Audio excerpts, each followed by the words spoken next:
Good afternoon. It's 3:00 p.m. and we're going to start our regular board meeting with the call to order. Roll call. Chairman Lewis, Present. Vice Chair Rose, Here. Commissioner Obachowski, Here. Commissioner Henry, Here. Commissioner Adair, Commissioner Turnbull, Present. Commissioner Chenoweth. Present. Next, we have the approval of the agenda. Need a motion? So moved. Second. Roll call. Chairman Lewis, Yes. Vice Chair Rose, Yes. Commissioner Obachowski, Yes. Commissioner Henry, Yes. Commissioner Turnbull, Yes. Commissioner Chenoweth. Yes. Next on the agenda is public comment on the agenda item only. Do we have any public comments? If not, then we have a presentation from Crisis Health Agent. Hi, good afternoon. I'm Amy Brown. I'm the CEO at Chris Healthy Aging Center.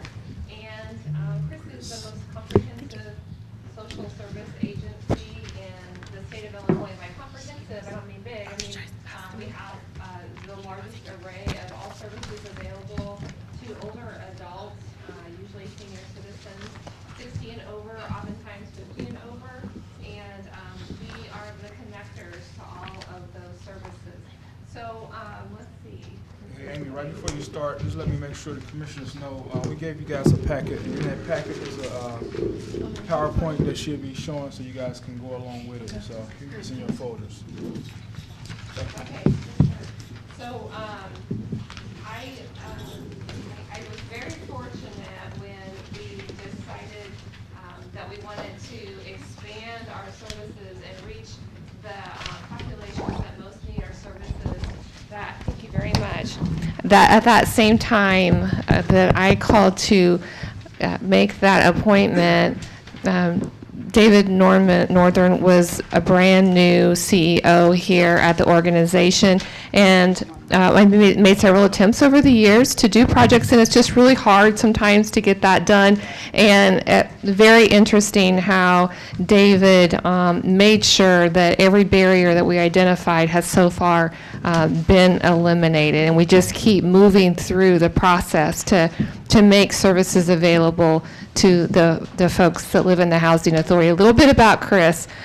Chris has been around since 1971, and we are very strategic about always positioning the organization to be ready for the next wave of change of service systems and funding streams. And so we study at the federal level what's happening with the design of service systems, and we continuously organize ourselves as long as the mission matches ours, which is to serve seniors and keep them as independent as long as possible. We continue to position the organization to be ready for those changes. So a lot of that is based on positioning. A lot of it's based on building relationships with all the organizations in the community and building trust with all of them, which means that we have to provide a quality service, and we have to follow through, and we have to be team players. And so we make sure that happens. And when all that happens, we take a moment and recognize that as well. And really that's what is happening very fast with the Champaign Housing Authority. So there's no wrong door to services, and that's the philosophy that we try to instill. Chris is involved in all four of these areas of service. Healthcare, we're based in the hospitals. We have staff in the hospitals, and we're facilitating transitions from the hospital to home and make sure that home is ready to receive them, because being in the hospital is nothing like it used to be, meaning you get out a lot sooner than you used to. So you got to be ready when you get home to provide service, and we make sure that happens. We work closely with transportation. We do Medicare transportation, Medicaid transportation, I'm sorry. And if you've seen the little buses boxes that say C-carts on top of them. Chris actually started that program for the county, initiated it, built it, and we were contracted to get that up and running. So we were running it in Vermilion County and came in and just, after many years, Champaign was one of the last counties in the state to have rural transportation, and we established it. And it's going strong now, and we passed that over to CUMTD and work closely with them. Safety assistance, we have a charter agreement with the Champaign County Sheriff's Department, which means that we are there when they need help with seniors, and that is often. And so if there is a reason why an officer needs to work with a social worker and and they're a senior citizen, then Chris can help, and we can be there for them. So we're right there as first response. Financial intervention, we have a contract to do money management, and so we help seniors write their checks so that they don't turn it over to the wrong person to do that for them. We are the Senior Information Services Organization, meaning the ADRC, Aging, Disability Resource Center for Champaign County. And we are also the Caregiver Advisory Program, and that's a lot. And I could, spend a lot of time breaking all that down, but what is important for you to know is that we would like to make that happen locally, meaning right in the same location that the seniors are. These are our partners. These are the ones that actually have logos. There's other ones, and these are the partners that we have signed formal agreements with, meaning we refer to them, they refer to us, and we make sure that we do warm transfers. We do a warm handoff. It's not like, oh, here's the phone number, go see if they can help you. We're trying to make sure that that connection happens and it's rock solid. Those are the ones with logos. Here's the real list. So just to give you an idea of how broad the connections are for the seniors when they're working with us. So Senior Information Services is a program that we are able to expand and make that happen based in the Housing Authority. We met with David, and he has arranged several processes to make our staff actually based in the buildings where the folks live and the senior folks live. And so we'll be there 2 days in the afternoon, if that's okay with all of you. And in both locations, we also will be available for the Caregiver Advisory Program based at the Housing Authority. And it's important to support caregivers of seniors, because as soon as this caregiver runs out of gas and cannot provide care, that senior no longer has what they need to continue to live in their home. And so supporting the seniors caregiver is important, and I bet all of you know how big a deal grandparents raising grandchildren is, and so that is one of our specialties, and we will be hosting that as well. Lastly, I'd like to tell you a little bit about the Aging Mastery Program. I think you just got a handout on that, and there is a list of classes, so we will begin putting classes into the facilities, if that's okay with you, and we will be offering 10 sessions of Aging Mastery. So imagine, and none of you are old enough, I can tell, to even know what it's like to be a senior, because you all just look too young to me. But just imagine, what if you could become a master of aging? And that's exactly what this program is. It's recently released.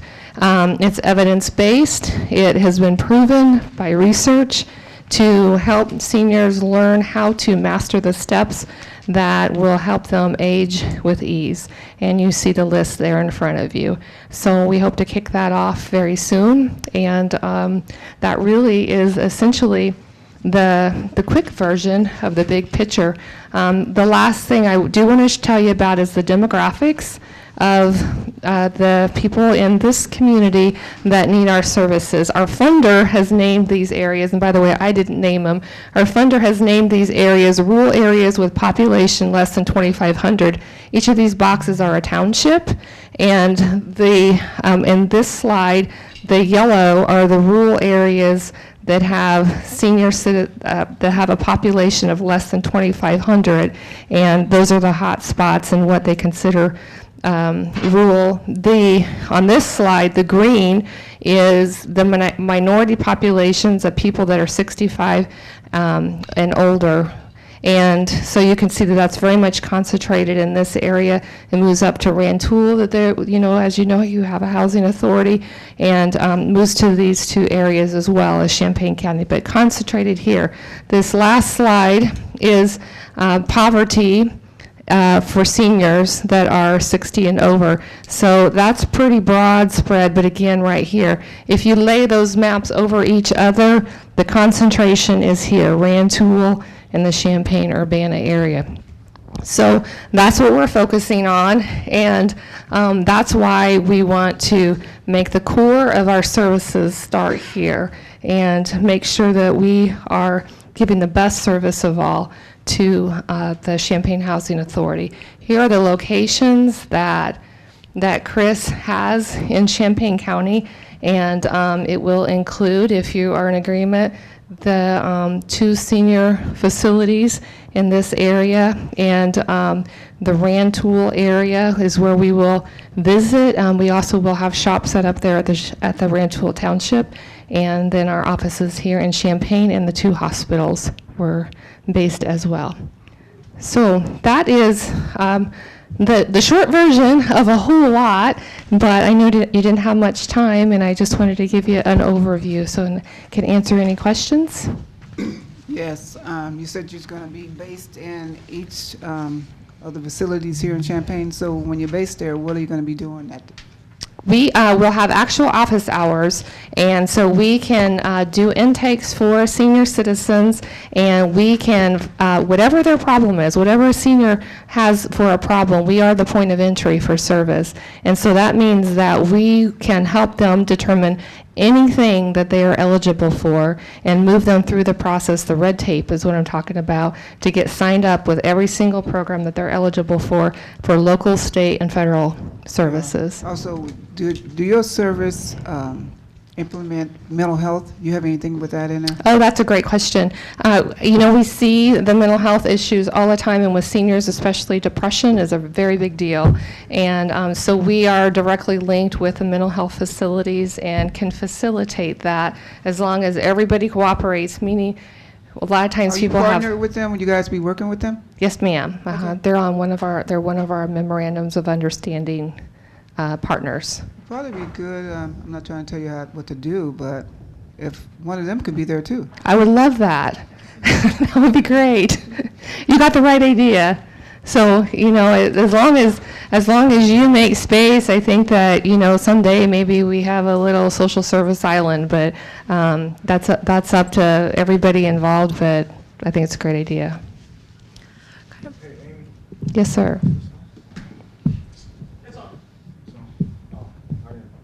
So I just wanted to add to so the board members should know, as you mentioned, we met early on, and we signed the MOU so the organizations can start working together, and then we applied for that grant. That grant was the amount of $122,000? Collectively, it's about nearly 200 with the 2 grants together, and it provides for 3 staff person in the Senior Information Service Program and 1 staff person for the Caregiver Advisor, and those 4 people are responsible for the whole community, but we're dedicating part of their time right here on a weekly basis. Just a question. What's your collaboration like with the Senior Resource Center? Because I haven't heard of you all before, but it might be because you're more regional. I'm familiar with Family Services. Sure, and their yeah. Senior Resource Center. That's the primary entity we always refer folks to. I didn't know about your services. I haven't referred people from township to you. Well, great. So I'm curious to know what that relationship looks like. I think RPC has a little bit of senior services. They do. But it's mostly family services. They do. Chris Healthy Aging Center is actually the official, according to state and federal regulations, the official point of entry for social services for seniors.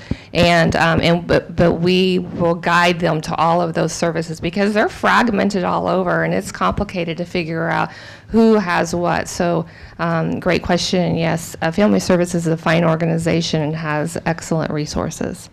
But so are you saying essentially your relationship is if folks come to you based on their need, that you might refer them to family services Yes. or other services, but you probably have access or you're connected to more services than the local family services? Like do you have a hotline or something like that that folks call? There is no hotline. That would be fabulous. We're not 24/7, but I'll just flip back to the, if I can, the no wrong door slide. So no, there is no wrong door. So our memorandums of understanding with everybody in the community means wherever you go in the door, we try to make sure that you can get to us or we get you to them. And so that's the goal for anybody who's really in the game of social services. Telephone number? Pardon me? Telephone number? Telephone number. Oh, can you give it to me? I should know it right off the bat, right? But I never ever call it. So thank you. Can I Our ask a question telephone really number quick? is 355-1543. I have a question. And I have a we'll be, question, we'll be too. sure to put it on the website. It's part of our resources on our website now. Thank So you. anybody watching or anybody in the audience that need it or the commissioners could get it. I think Rebecca had a question. So would you say in general that your services are more referral based, or are the services that you're providing things that are coming directly from your organization? It is both. So Okay. I don't think anybody does everything. Sure, right. But we can help make sure, like, for example, right now is open enrollment for people to get signed up with their health care insurance. And so we will walk somebody and completely do that process for them, as an example. So just about any kind of service that we can sign somebody up for, we either do it or we do a, not a cold transfer, a quick referral, we do a warm transfer to that right organization. Will you be transporting seniors too? We will arrange for transportation, but we don't have the means to actually put them in our vehicle and take them somewhere. Do we have a question? Yes, I have a couple brief questions. Are you going to write the grant, or do you have someone that's going to work with you on writing the grant? That is always a good question, because grant writing is a tough thing. We wrote the grant and we won, so we're good. We already received the grant money in the Okay. partnership. We Two got grants, yes. it. Yep, we got it. So you have your outline for how the funding will be dispersed in terms of the operation of the grant itself? Yes, sir. Yes, sir. So essentially, the grant is simply, that's not a lot of money. It sounds like a lot of money. That's not a lot of money when you have 4 staff. So it pretty much is the 4 personnel. And we're just completely placing them out there to provide the service. So where did that, I know you submitted the grant, and it's been approved, so what part of where did the funds come from, or what branch of the Sure. organization? Okay, so the grant came through the Area Agency on Aging, Okay. and they receive funding through the Illinois Department on Aging, who receives the funding through the Administration on Aging at the federal level. So it's quite, That's good. by the time it gets to us, it's probably kind of whittled down a little bit as far as how much is left over, but that's how it went. How long will this grant money last? Like a year or 2 or what? Well, we've had the same grant in Vermilion County for 40 years, and so we think that we will have it for the next 40. And The money you got now, how long would that last? 2 years, a year? it's that is an amount per year, and we are on 3-year cycles. So we will apply to renew the grant in 3 years. So we're good for 3 years. Which is a good investment when you're doing all these different organizational things. 1 year's hard to try to set up a lot of new stuff, and but 3 is pretty good.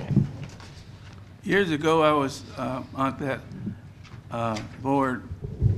At that time, there was we were part of a 5-county board. Is it still that way? Yeah, it's called Area 5, Yeah. and that's where you're getting the 5 from. And I think it's 14 counties. Okay. Yeah, you were probably one of the regional members. Okay. Do we have any other questions? None? Okay, thank you. All right, Thank you. all right. Thank you. We're gonna slip out now. Thank you. Next on the agenda is the approval of the minutes for the annual meeting. Have a motion? I make a motion that we approve the minutes of October 2018. I'll second. annual meeting. We have a second. I'll second. Roll call. Chairman Lewis, Yes. Vice Chair Rose, Yes. Commissioner Obachowski, Yes. Commissioner Henry, Yes. Commissioner Turnbull, Yes. Commissioner Chenoweth. Yes. Next is approval of the regular minutes meeting for October 18th, 2018. I'll move that we approve the regular meeting minutes for October 18th. Second. I'm sorry. Second? Roll call. Chairman Lewis, Yes. Vice Chair Rose, Yes. Commissioner Obachowski, Yes. Commissioner Henry, Yes. Commissioner Turnbull, Yes. Commissioner Chenoweth. Yes.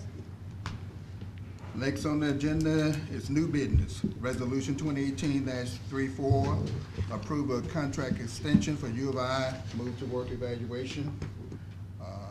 Who's going to present that? U of I. U of I, yeah.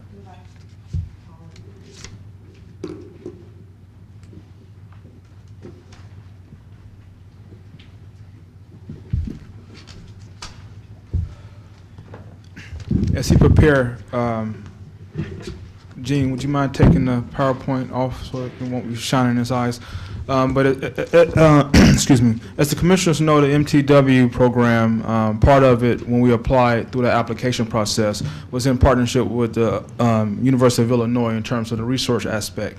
And so our application, when we applied for it, calls for us to have this aspect, and they've been our partners from the beginning. And so now we're come to the point where it's time for a contract extension. Paul. Very good. First off, it's my pleasure to speak to the board and all the commissioners this afternoon. In July, and we submitted and then submitted a revised statement, scope of work to the Housing Authority on August 9th.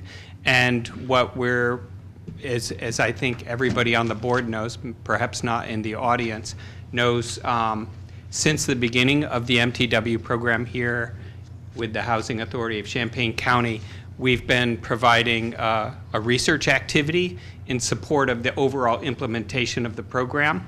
And this was something in the specific call for the MTW program that HACC responded to.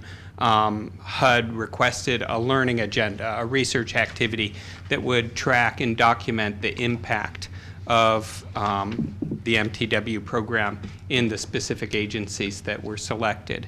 And so we were a part of that. Our emphasis from the beginning and prior to the award was, and discussed with HUD, was a focus on self-sufficiency of the working-aged adults in the MTW program. And we've focused on that since the beginning of the program. Our contributions come in a number of different forms. Each year we provide a data analysis to the Housing Authority. We also provide briefings to the board in meetings such as this. We also provide reports to national level meetings of the MTW conference in Washington, and that's attended by HUD policy staff. And we also publish papers. So if anybody is curious, you can look up P.E. McNamara, H.B. Lee on Google Scholar, and you will see papers about the Moving to Work program in Champaign County. Those are refereed papers in urban and regional science and housing policy journals, and I think that's in fact what HUD wanted when they selected the application from this authority. Going forward, what we've proposed is to continue that general set of activities. I think we have more emphasis, and it's been highlighted by some of the board, a need to look at people who are dropping out of the program. What are the reasons? We will be focusing more attention going forward on end of program participation issues. And we're working currently with the staff on that issue to get better data. And we have 4 main data streams that we propose to continue to look at. The administrative data that the Housing Authority submits normally to HUD, the 5058 data. We do a series of key informant interviews with program participants here in Champaign County, as well as another downstate metro area, and lets us track. And we also have the treatment plan data, data from the authority that is about people who may not be meeting requirements, but are working towards meeting requirements, and we have access to that. All of the data that we have access to is governed by a University of Illinois data protocol to protect the privacy of any individuals, and we never release and publish any individual level identifiable information, whether it's from HACC program participants or the comparison communities that we work with. And so that's really important. And from the beginning, when we had our first meeting with program participants launching the study, that was clear, and we always will adhere to that, and that's part of the university research protocol. So going forward, we're continuing to look at the issues of self-sufficiency.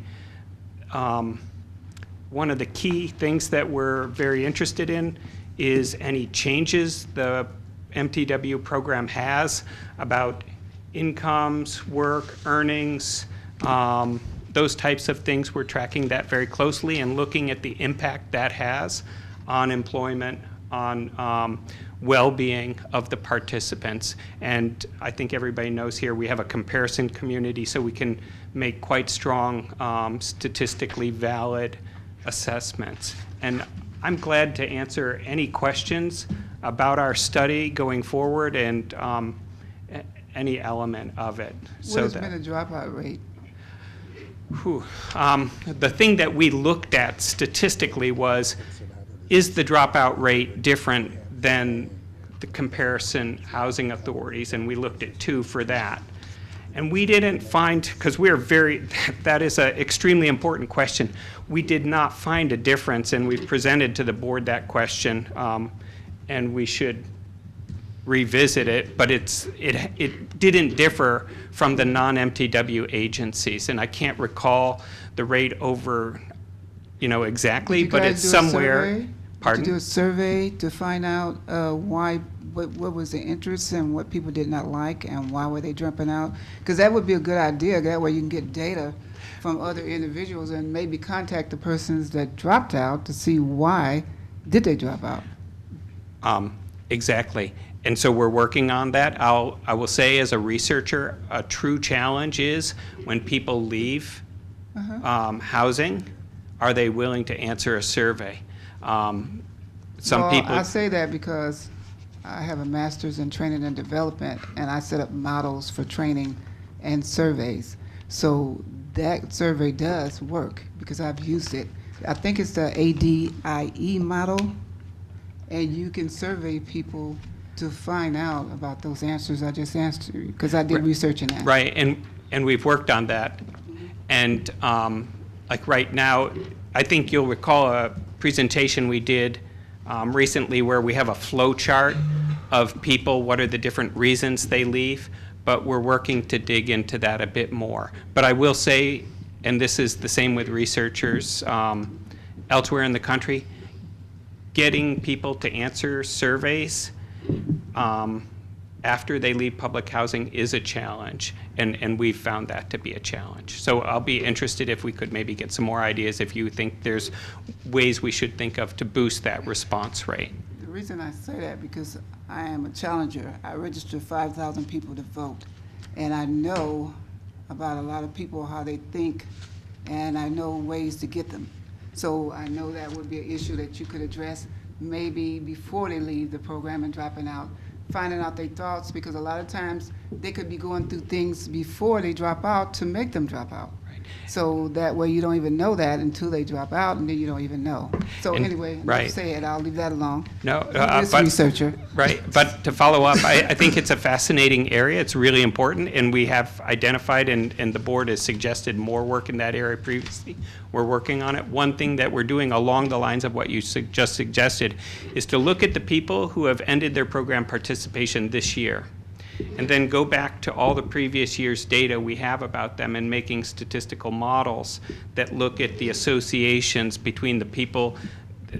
Some people are ending program participation for good reasons. Their incomes are getting at a level where they're kind of moving out of the program. Other people are leaving for not such good reasons. And we can look back retrospectively at exactly the type of questions you put at their attitudinal responses about a whole set of things that we've asked questions about to predict. So I think I agree with you, it's an extremely important line of questioning, and it's something that's not only important for the agency at a management level, but for the public policy debate around MTW nationally. Do we have any questions from the other commissioners? Yeah, thank you for your presentation. Two questions, I actually have three questions. I think one is for Cindy, and I sent this to you beforehand. The first is, are there other forms of funding for this research project, or is this the only source of funding? That's a great question. First off, the university contributes a substantial contribution to the project in several forms. There have been waivers of fees that are significant. The usual ICR rate on research is 58%.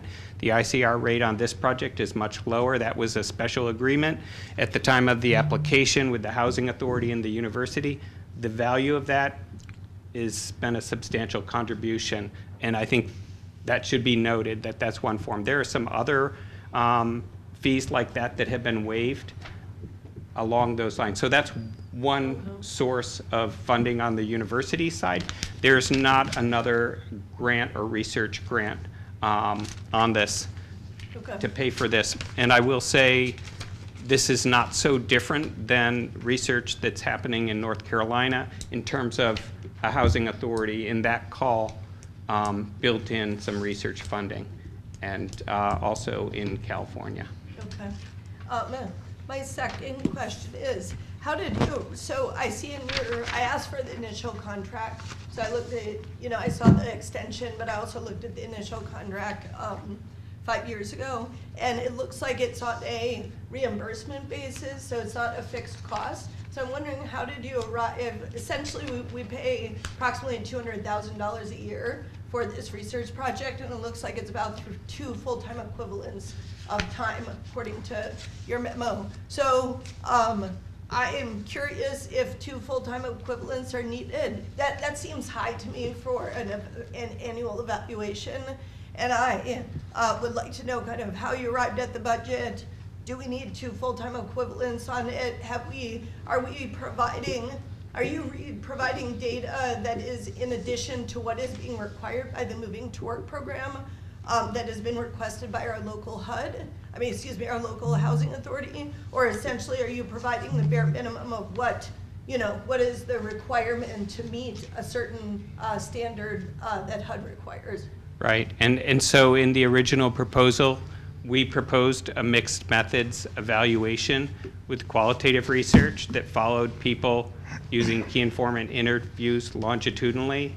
As you're probably aware, that's time consuming to do that work, and we do that here and in comparison community. That takes a substantial amount of level of effort, a primary responsibility of Ms. Strick's time. On the quantitative side, so that's a different skill set altogether, which is why we do have essentially close to two FTEs, maybe not at the level of a professor's expense, but of a staff person. And on the quantitative side, we're doing really rigorous cutting-edge econometric work in the program evaluation field. It's time-consuming, and it's similar in terms of costing to other evaluation projects that I've been PI on and that others in my department and around the university are involved in. There's certainly other research projects people could do, but what was proposed originally to HUD and what was accepted was a mixed methods evaluation approach that had both qualitative and quantitative elements and had a longitudinal focus so that it was tracking people carefully over time to get at some of the dynamics around self-sufficiency. So I can say the budget is reasonable given the scope of work. Okay. Yeah, my third question, which was for Cindy, is we're not the only moving to work group out there, housing authority, and so what are other housing authorities paying for their annual evaluations? And I know you had a couple of emails out. I reached out to the 2 housing authorities that were selected at the same time that we were. Okay.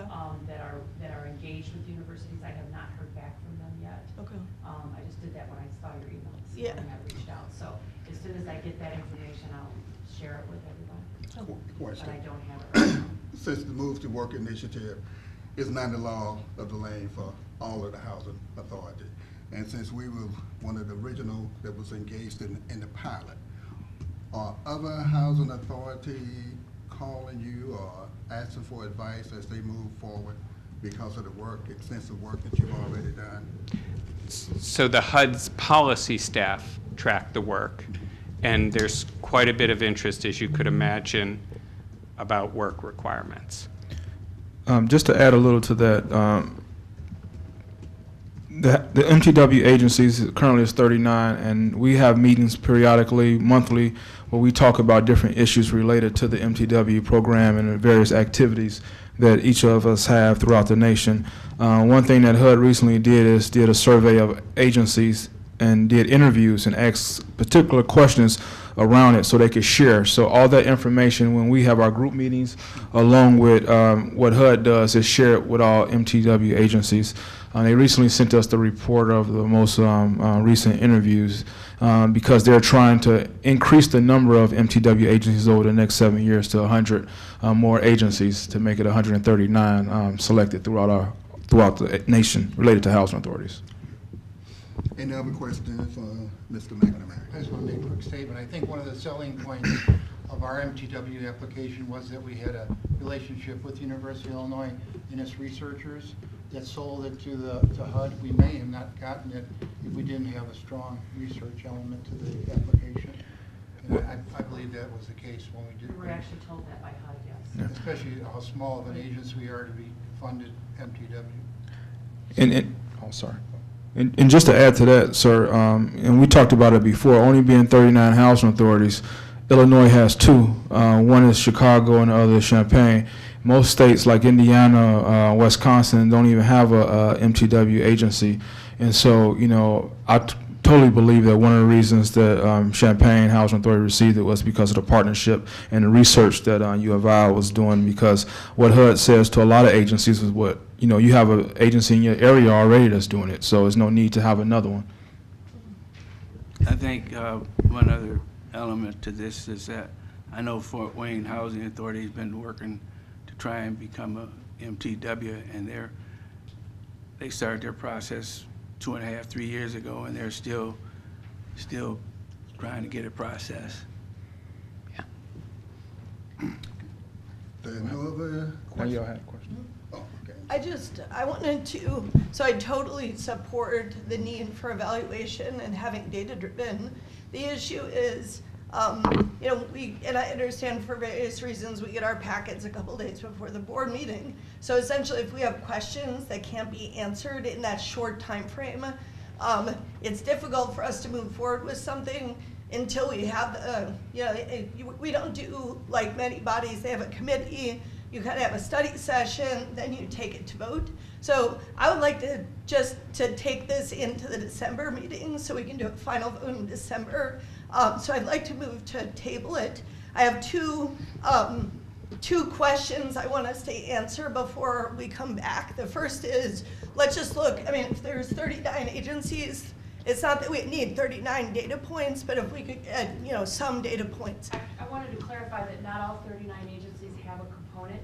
The original agencies, which was, I believe, 19, there was no evaluation requirement.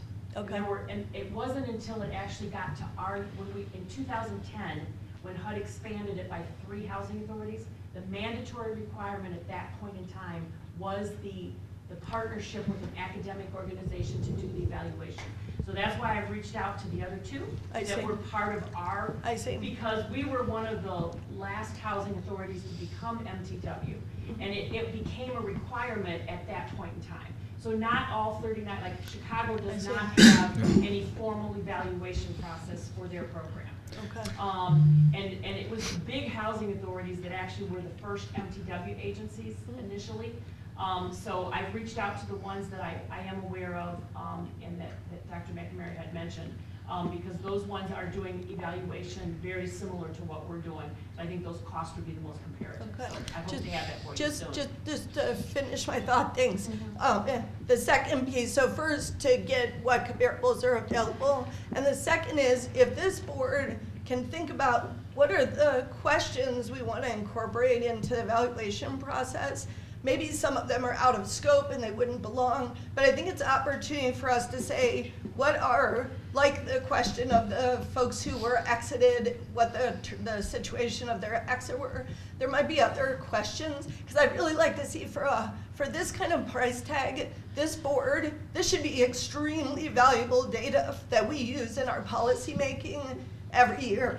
And so at this point, it feels a little bit like a check the box situation. And I feel like it's more important that we can engage as a board in the questions we have. We have an opportunity for a tier 1 research university to help us answer questions that help our policy making. So I'd like if we, and that will be, could be then incorporated into thinking about with the extension, because it's an extension of a very specific contract with language with the kind of parameters of the research. And so I feel like the board should have an opportunity to look at those parameters, because many of us were not on the board 5 years ago, and give input to that. And maybe we could provide that input directly to you, David, just in the next 2 weeks, so you have some time to think about what's appropriate and what's not appropriate. So my motion is to table this until next month. We have a motion on the floor. Do we have a second? I'll second that. Has been moved to second. Roll call. Chairman Lewis, No. Vice Chair Rose, No. Commissioner Obachowski, Yes. Commissioner Henry, No. Commissioner Turnbull, Yes. Commissioner Chenoweth. Yes. So what you have, 4? Three. What's the vote? Three noes and 3 yeses. Yes.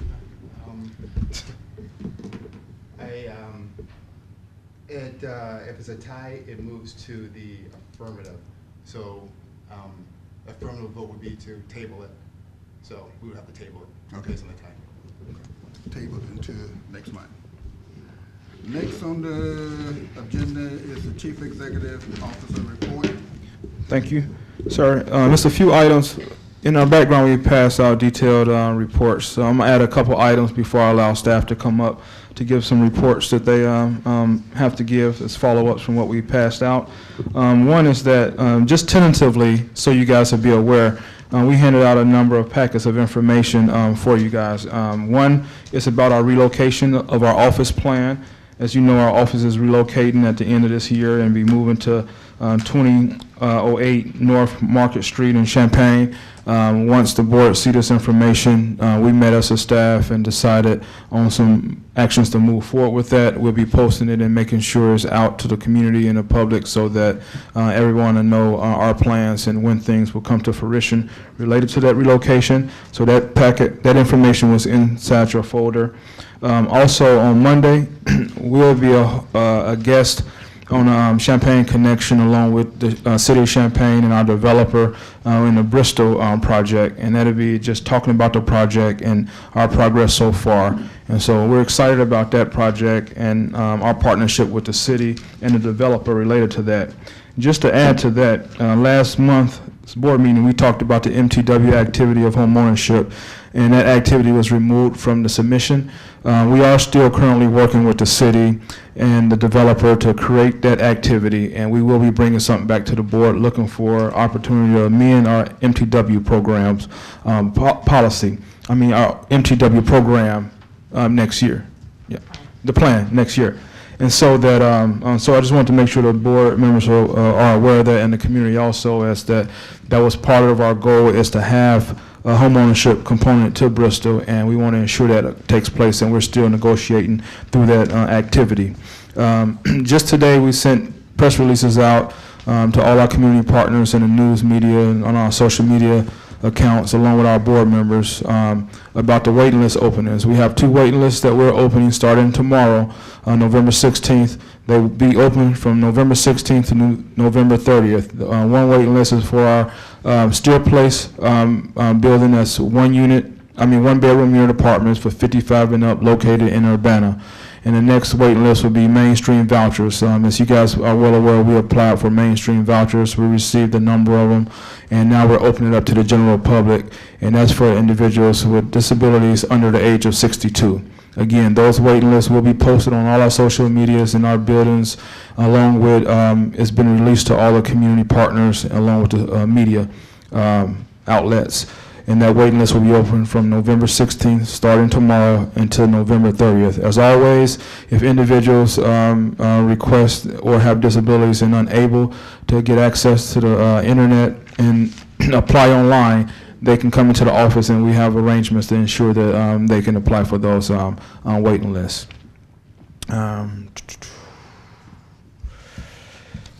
Next, we did also pass out a schedule, calendar events for December for you guys, and we wanted, this is a draft and it's tentatively.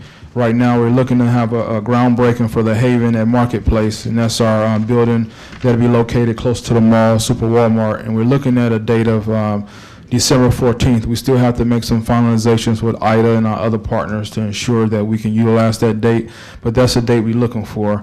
And also, as we go down that calendar of activities, we also wanted to have our board's annual lunch at that point. In our particular place that we're looking at right now is Hamilton Walker's for lunch at 1 o'clock.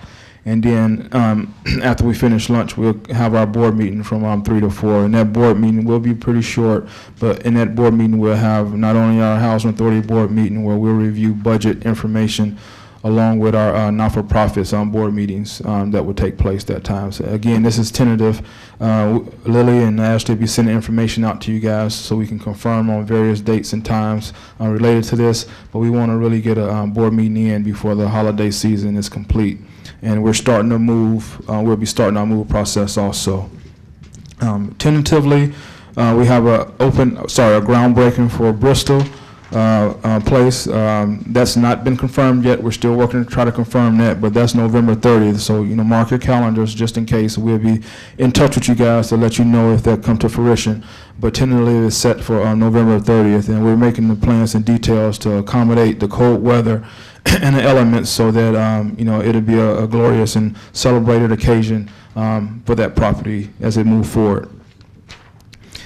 We celebrated Literacy Month this past month, and as part of that, we created a coloring book. And if you can see, that coloring book has a number of interactive pictures in it of staff, of board members, and we explained to the young people about the staff, what they do, and what we do as an organization. So this was part of what we did to try to help encourage reading in a program that we call We Love to Read. And so this coloring book was a great opportunity to try to express and show what we do as an organization, along with encourage reading throughout the community. We have 2 career opportunities that's still posted, and we're taking applications for. One is a position as a Housing Choice Voucher Program Specialist, and also a maintenance mechanic. If you go to our website, which is www.hacc.net, you can find links to both of those jobs, and if you want to apply, you can just complete the information, and those links will be found on our website, again, under career opportunities. And at this time, unless there's any other questions that the board members have at this time, I will ask John to come up and start the development report.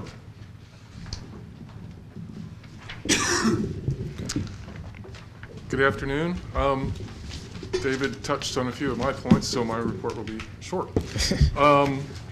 The new office building, we're pretty much still on schedule. The weather put a little crunch in it this week, but the existing building should be ready for paint fairly soon, and the addition is framed up and they're getting that weathered in. at Bristol Place, we're getting close to having lumber on the site, and that's a huge milestone for a construction project, so I'm pretty excited about that. We're close to closing the tax credits for the Haven. We closed on Skelton Place, so amen on that. And David mentioned we're continuing to interview for maintenance positions. We've been interviewing for quite a while.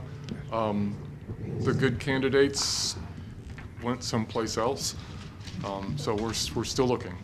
And then as far as moving the office, we do have a committee together. We met the other day. We have a plan as far as packing and disposition policies and all of that. So I think we're good to go there. Any questions? Just add one thing, John. On yesterday, we had a walkthrough with our developer and our investors related to the Haven. We met, and that's one property that the Housing Authority will be managing from the beginning of its completion. And so they wanted to come in and just ensure that our operations and our accounting and our software was up to date. They were pretty impressed. It was a great meeting where we was able to demonstrate, our level of experience and ownership in terms of managing properties and maintaining properties in the right way. And so we're looking forward to moving forward with that property. Thank you, John, and all other staff that participated in making that a successful tour. Okay. Thank you. Next, we will have the property management report. And that property management report will include both affordable and RAD properties.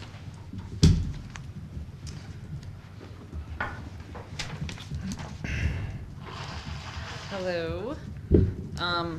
So from the property management report that's up there, one of the main things is the total outstanding charges for the tenant accounts receivable. That's the RAD portfolio that we're looking at first. Yep, this is the RAD.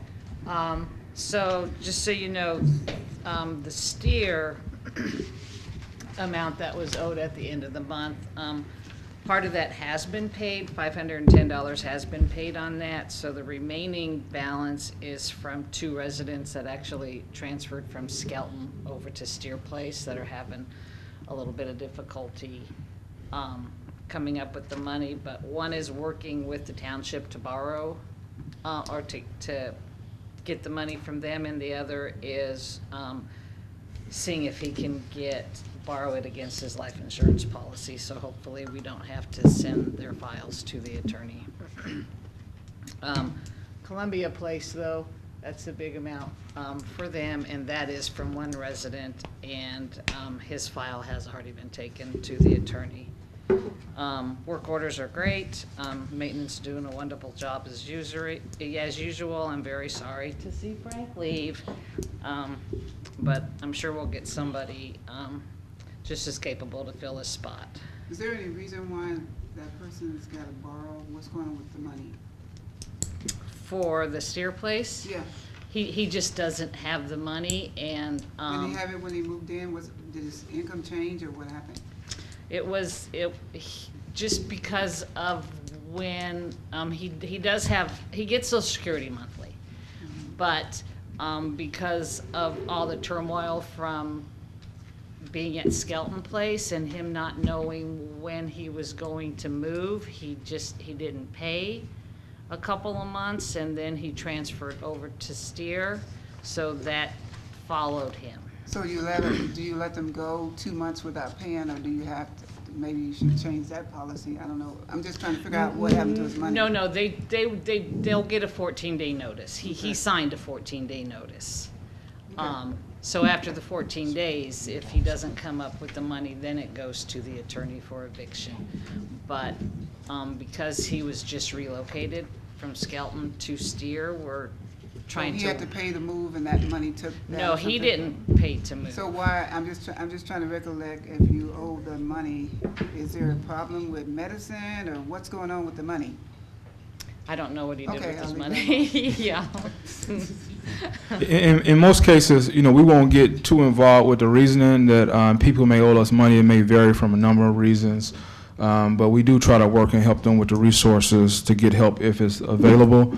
But, you know, it's only so much that we can do as an organization. But our staff really works hard to make sure that individuals that owe us have opportunities to get to the community network that may help in those areas. So. Yeah, because I'm just thinking that with rent being the reasonable price they're at, for them to lose their place, did a crisis happen? Did he get sick? Was it medication or something? I'm just trying to say, do we have something in place for that? Just on that topic, since, and I'm not going to speak about any specific case because it's confidential, but we work with folks in the township who are behind in rent or trying to get into housing authority with a voucher. So the reason they usually can't get in is because they have to pay a full price deposit, but they might only be able to afford $150. So that's what they're paying in rent, but their deposit might be like between $600 and $900.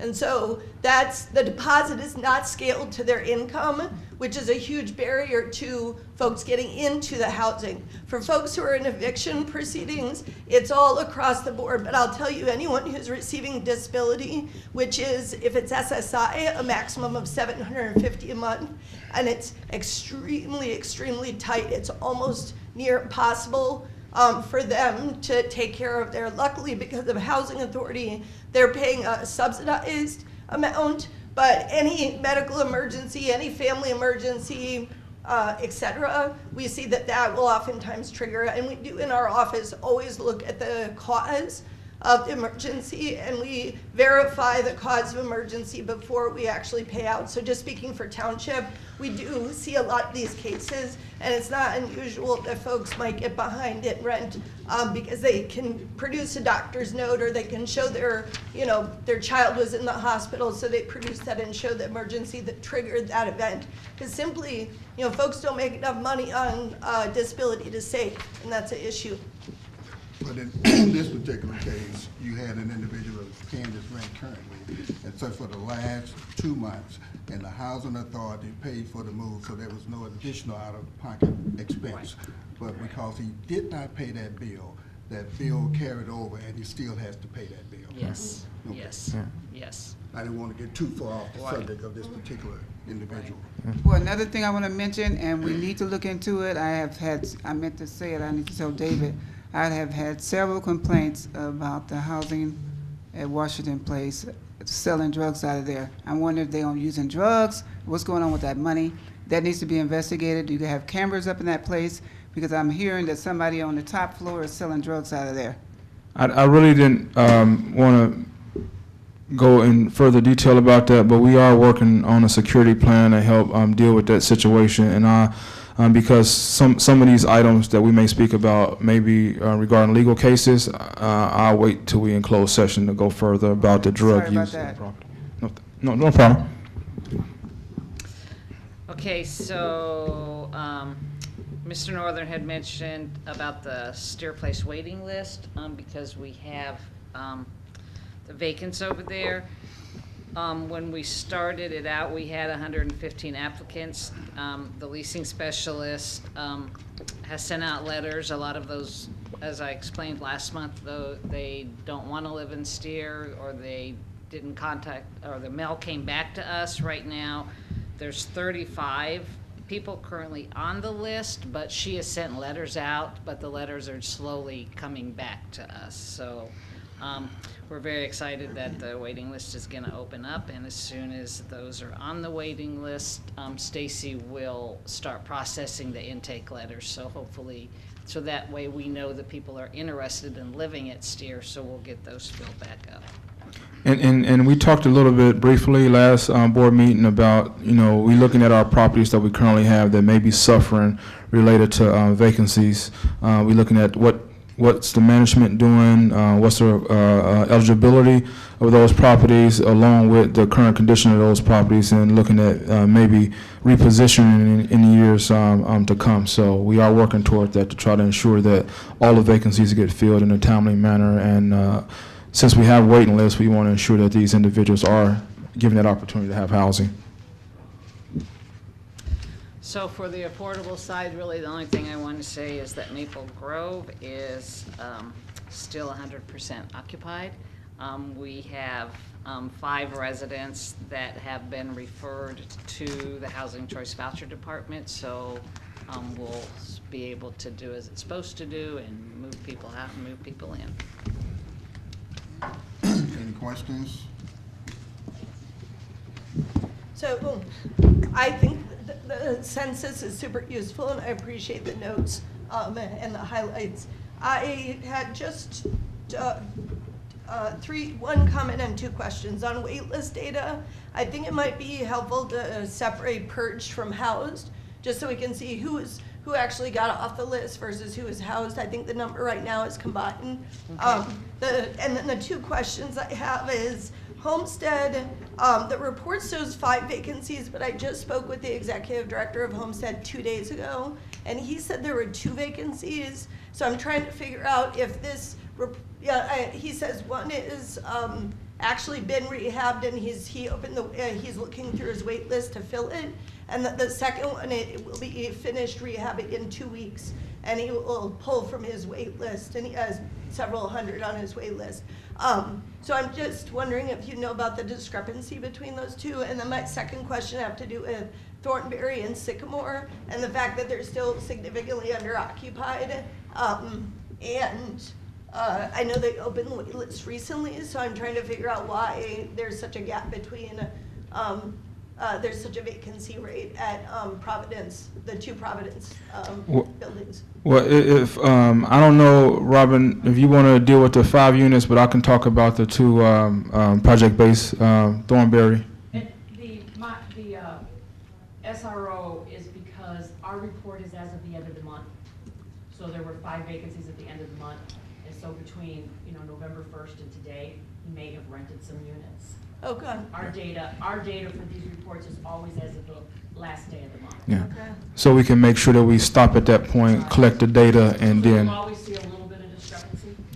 Okay. Now, related to the 2 other the 3 other developments that you mentioned, we are addressing those issues. We've met and talked with the management staff about what issues are they having. We're encouraging them to, open a wait list and look at it differently. As you know, we looked at our policies related to eligibility and worked with them with theirs to try to house that, to try to deal with that problem with those vacancies. Believe me, it's totally upsetting when we sat and we talked about it as a group of how upsetting it is, and we were putting the pressure on them. And if they can't come to the table and ensure that these units get filled, we will have to make other arrangements for management related to those properties. That's totally important for us as an organization. There's too much money that's been invested in, and there's too many people that need housing not to have housing. Now we are aware that in terms of Thornberry, it being so far out, so we have been making attempts to work with mass transit to figure out what we can do and how we can work together to improve the bus lines there, because that's been some of the drawback. People don't want to go that far out because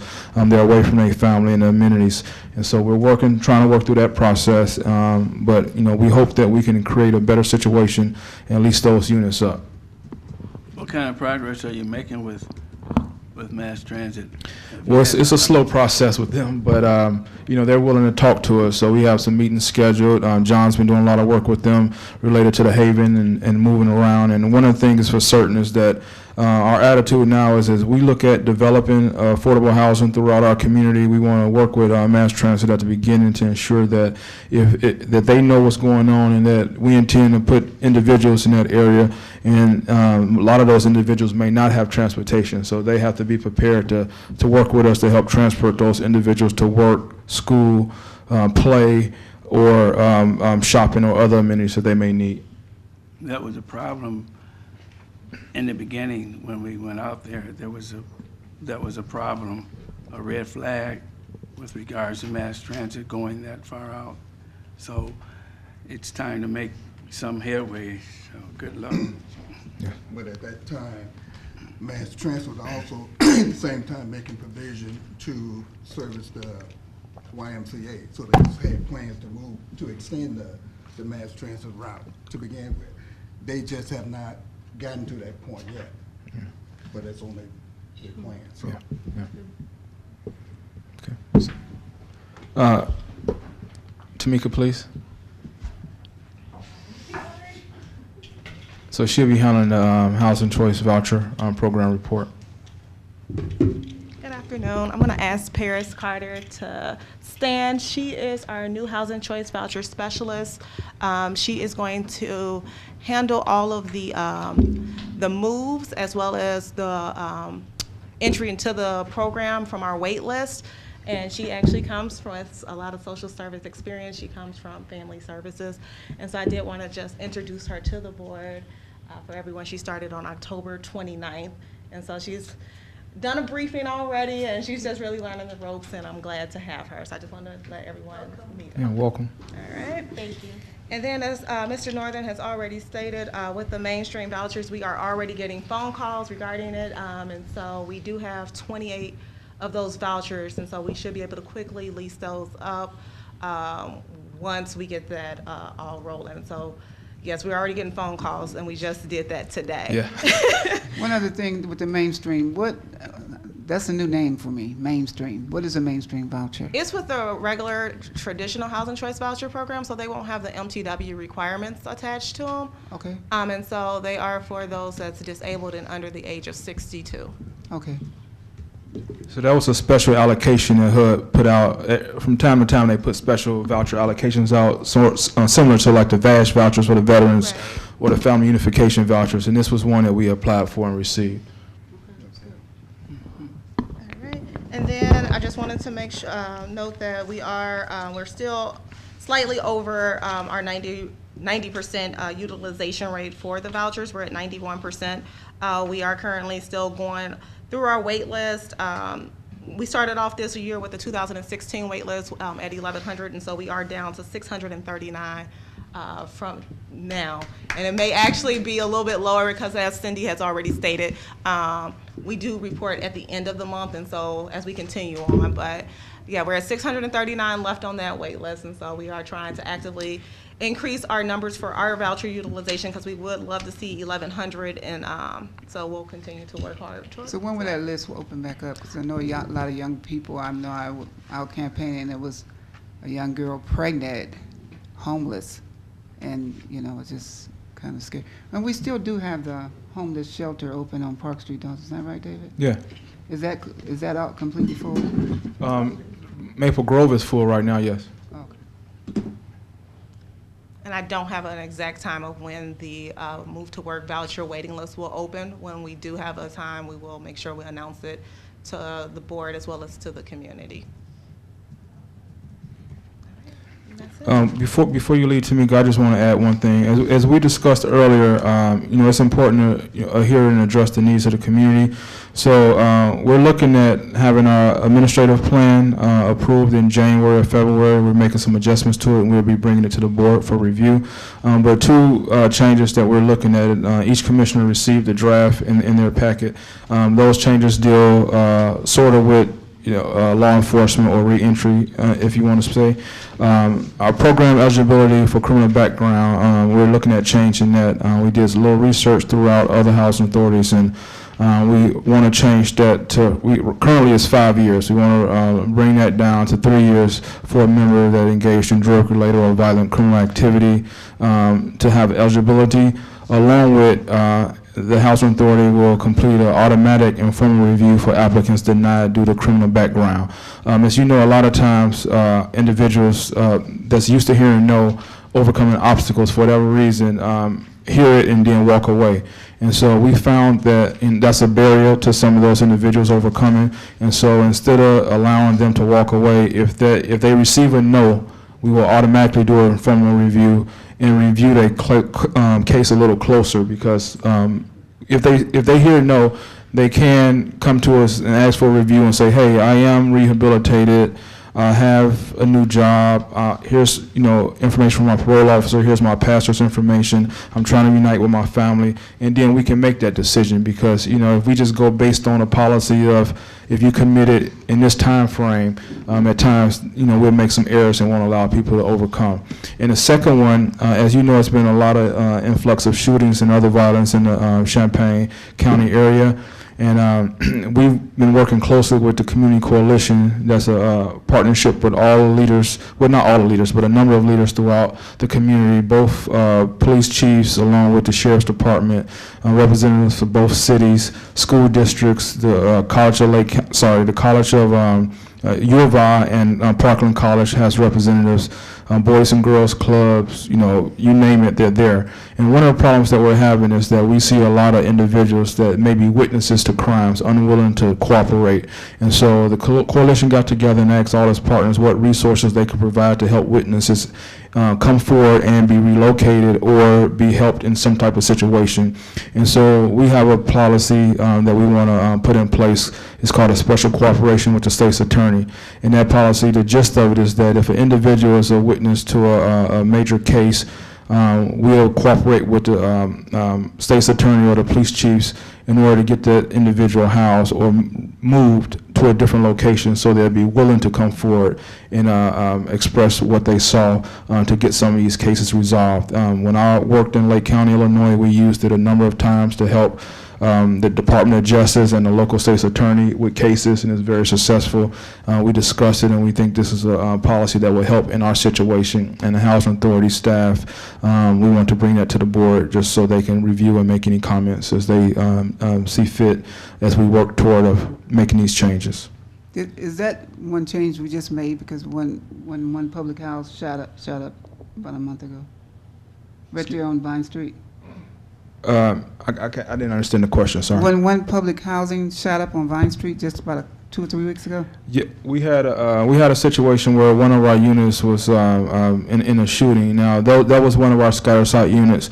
All our scatter site families that's still in units received notices to vacate related to the relocation. All our scatter site units are a part of our RAD closing, and so those units are being vacated now. So we didn't utilize any of these policies related to that situation. However, each one of those clients that's out in our scatter site units received notification about relocation in a time frame to come in and get briefed for receiving their voucher. And part of the CU Fresh Start, and relocation is an item that's been on the agenda for a long time, but they did not have the means to do it. And so with the collaboration from the Housing Authority, they have provided the means. Okay, that's good. That's all I had. Thanks, Tamika. Who's left? Oh, one of the most important things, finance. Oh, what, Anna? Yeah, sorry. Lost track of the schedule. See, once you get me to talking, I just keep going. You can't do that now. You know better than that. Anna, could you come up, please, and give us a report on LSS program? She probably really didn't want to come up anyway. So we had a discussion earlier, and she said she'd make sure it's brief, because she's usually the person that keeps us longest. Well, anyway. Okay, so we started collecting some data about referrals that we've been making to various places, Job Club, job retention out there at the WorkNet Center. For people who don't know, it's out there at the unemployment office. Believers and Achievers, HACC scholarship is being used for that program so people can get higher paying jobs. The hiring events out there at WorkNet Center, Salvation Army job programs for those who have backgrounds. We also make referrals to anybody who needs education on budgeting and how to handle their money better so they can lead towards bigger goals like home ownership, how to save money for that, and that types of stuff. Habitat for Humanity, we make referrals there because we partner with them. So right now we're down one staff, but I'm happy to report that we get another staff person from the HCV department who comes down, Candace Godbolt. We're excited she's going to come with us on Monday, the 26th. So right now, it was just been the two staff, me and Nydia, and we've been overall, we had seen in the past month about 40 participants between the two of us, and those are the referrals we made out of those. So 15 were referrals, others we were just following up with their progress, and they were showing us that they were in compliance. So we're going to keep doing more of that just to show, who all we're partnering with. and sending people out for. Didn't you just have a program, no credit mean bad credit or something? Yes, we had the financial literacy workshop that Heartland Bank did. They did it on November 8th, 5:30 to 7:30 that night, and we've had our biggest attendance. Yeah. There was 11 people that showed for There's that a one. great need for that, Oh, because yeah. that's crazy when you don't have no credit, you have bad credit. Right. That's nuts. Right. And it was really exciting because they were very engaged. I was sitting in my office and listening because I'd already participated in one of the workshops. And everybody was like, they were all listening. They were laughing with the presenter and just getting all kinds of information, asking good questions. So it was very helpful to all of them. Yeah. So, and So at this time, well, one thing about the program that Anna talked about is that, you know, we made a new approach to start reaching our clients and helping bring resources to them in a better way. So that's a result of that. As she mentioned, that event had more people than usual than we had because it's a slow start. People starting to get the message that we're bringing in more resources to provide help to them. Anna, would you come up, please? But Anna mentioned earlier Nydia in her department. Nydia is our employee of the month this month. She does a great job for that department. Let's give her a hand. Could you come up, Nydia?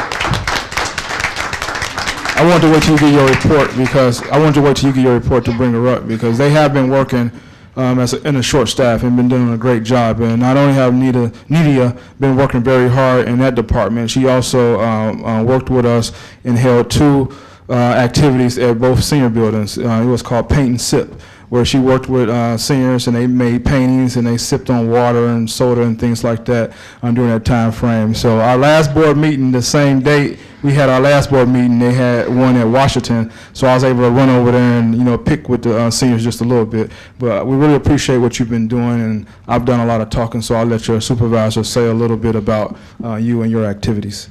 do I have to have that thing? Oh. Okay.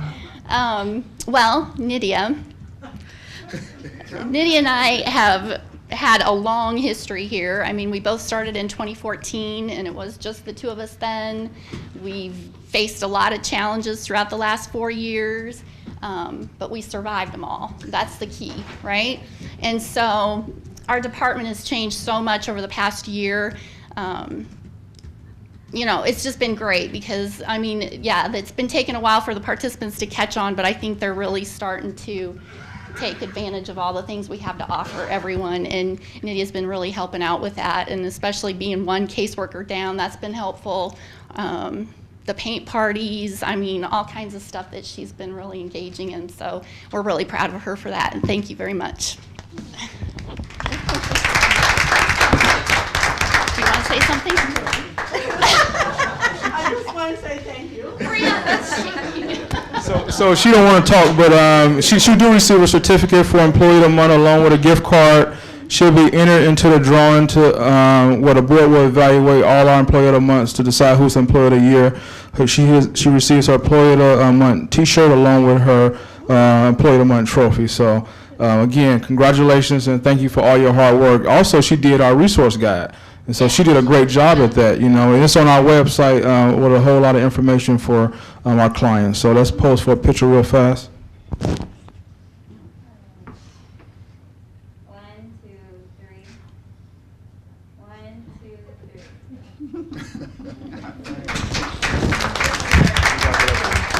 3. While I'm up here, we'll take this opportunity to recognize Frank Hart also. Frank is one of our maintenance personnel that decided to leave us. You know, it's a great opportunity, though. It's a blessing when you have that chance to work hard in your whole life and then retire. And so, you know, we're so proud that, you know, of the work he's done here and so proud of his decision.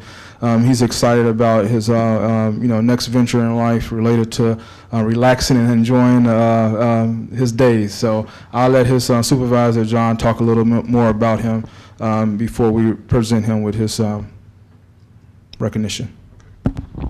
First off, I'm very jealous because I'm close. But Frank's been a wonderful employee. Maybe people don't know him because he's just busy doing his job. Pretty quiet guy. Yeah. And but Frank's leaving for Florida on Monday, so today's snow will be his last opportunity to push it around for a while. But he's worked for us for quite a while and does a great job. And thank you very much for your service. And best of luck in your new adventure. So thank you very much. Thank you. Well, we have a recognition for you. Earlier today, we was able as a staff to celebrate with Frank and have cake.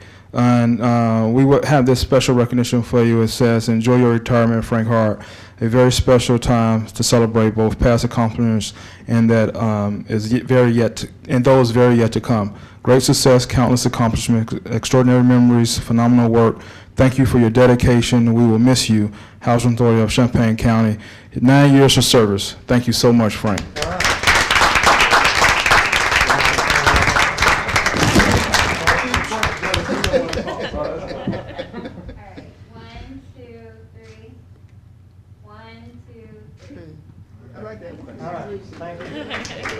And Frank, they say you have been so quiet. This is your opportunity to speak now. I just keep on being quiet. Here you go, Frank. Frank, here you go. Oh, okay. All right, thank you. Okay. Okay, now Matt, you can go ahead with the finance report, please. I really like this new initiative that you're doing, David, with employees. That's a good boost to make them do a good job. I like it. Okay. Thank you. They deserve it. Okay, just the cash disbursements for the month of October, total, you'll see $899,864.35, and then the detailed check listing report following that for the month of October. Just to highlight a few of the larger items, the very first item on page 28 is Illinois Housing Development Authority. You'll see $217,191. That was for the tax credit determination fee for the Haven at Marketplace project. And then a little further down the page, Tyson and Billy Architects, $222,781.36. That was for part of the RAD renovation. We replaced all the common area furniture for Washington Square and Steer Place, and so that was the amount to replace all that furniture on those two developments. And then on page 29, Habitat for Humanity, $33,799.75. That was another house that we had provided the second mortgage on as part of our homeownership program, partnering with Habitat for Humanity. Also on page 29, Building Systems of Illinois, $42,309. That was for the renovation work and the work on the addition for the new office. On pages 33 and 34, also Tyson and Billy Architects, $26,675.40, and that was for architectural service work that they had done as part of the on the RAD renovations. On page 34, University of Illinois, $71,541.05. That was for the moving to work evaluation work that they had done that was covering June, July, and August of this year. On page 35, Building Systems of Illinois, $69,929.81. RAD renovation work for Washington Square, Yeoman, and Columbia. Page 37, Building Systems of Illinois, $68,940. Again, work that they had done for the renovation addition on the new office. And on page 40, Maletta and Company, $30,388.50. That's our auditor, so the work they had done on the 2017 audits and the tax preparation. And then lastly, on page 4142, University of Illinois, $10,876.10, moving to work evaluation for the month of September. So there's a lot of bigger ticket items for the month of October. Any questions on any of those? Just one last thing. As you guys know, doing an audit report, we had one audit finding. Based on HUD requirements, they require us to do a corrective action plan. I just want to report that we did that plan. We submitted to HUD, and they submitted it as being approved, and they accept our process to help create a better situation related to that finding. So just wanted to make sure that was reported also. Thanks a lot, Matt. Then just wanted to go over the budget to actual for the month of October. On the first page, that's our HACC total, so kind of the agency-wide budget to actual. Just to highlight a couple items in the expenses, under legal audit, you'll see higher amount, higher than budgeted, because all of the audit fee fell in the month of October, so it was all incurred that month. Also, other administrative expenses, central office, we had higher than normal administrative expenses. We had costs for our NARO membership for the year, fell in that month. That was $3,300. And then under business activity, we paid for a camera. You've seen that in use today. So it's $2,700, and we use that for a lot of our community and development events, as well as staff events. So we'd never invested in a camera, and so we paid for that. Is that the 1, 2, 3? Also, there was $2,600 for an Alta survey for the Haven Marketplace.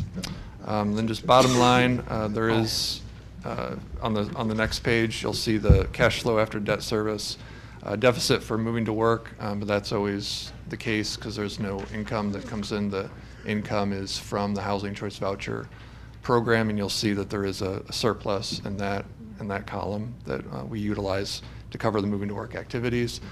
And then also business activity, you'll see a deficit of just over $22,000. And part of the reason of that is the development income distributions are hard to predict when those are going to come in. So we do budget expenses throughout the year, kind of spread that across the year, and then the actual income can come in. We don't know exactly what months it comes in, but we do anticipate that it'll still be a surplus for the year once all the distributions, and then especially with the funds that we got from the Skelton Place sale, those come in through that business activity column. On the RAD portfolio, just net rental income, there's a budget variance, and that's because of the offline units as the renovations are still going on. Other administrative expense, it was higher because of renovation-related moving expenses for Yeoman Place in Columbia. Bottom line, all the properties except for Yeoman operating at a surplus. Yeoman was just a slight deficit, just $450. But that was related to the moving expenses for the year, or for that month, and they're still, for the year, still in a surplus position.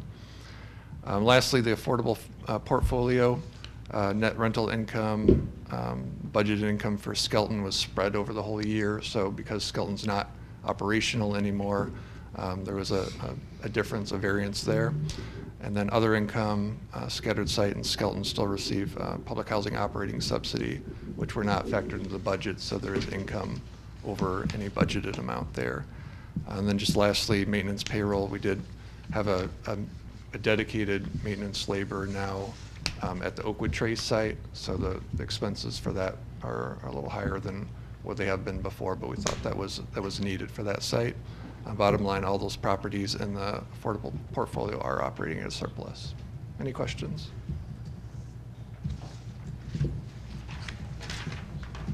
Thank you. We do have a short closed session. Is there a need for a closed session? Yes. Oh, you got to approve the, Financial statement. Need a motion to approve the financial statement? I make a motion, we approve financial reports A and B for October 2018.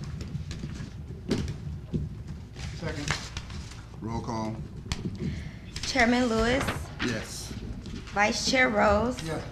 Commissioner Obuchowski, Yes. Commissioner Henry, Yes. Commissioner Turnbull, Yes. Commissioner Chenoweth. Public comment on non-agenda items. None? Need for a closed session? Yes, sir. We need it for a closed session to deal with personnel, possible legal, and real estate transactions. Second. Second. You got, so yeah, I gotta We make need a a motion. motion and a second. What, let's see, A, and is it purchase or lease of real property? Yes, sale. Selling real, okay, D. Okay, I move that we move to closed session to discuss items A and D with, are we going to have action to be taken or none? No action at this No time. action to be taken with adjournment thereafter. Second. Roll call. Chairman Lewis, Yes. Vice Chair Rose, Yes. Commissioner Ovechowski, Yes. Commissioner Henry, Yes. Commissioner Turnbull, Yes. Commissioner Chenoweth. Yes. I'd like to thank the public for coming out. And this meeting is adjourned.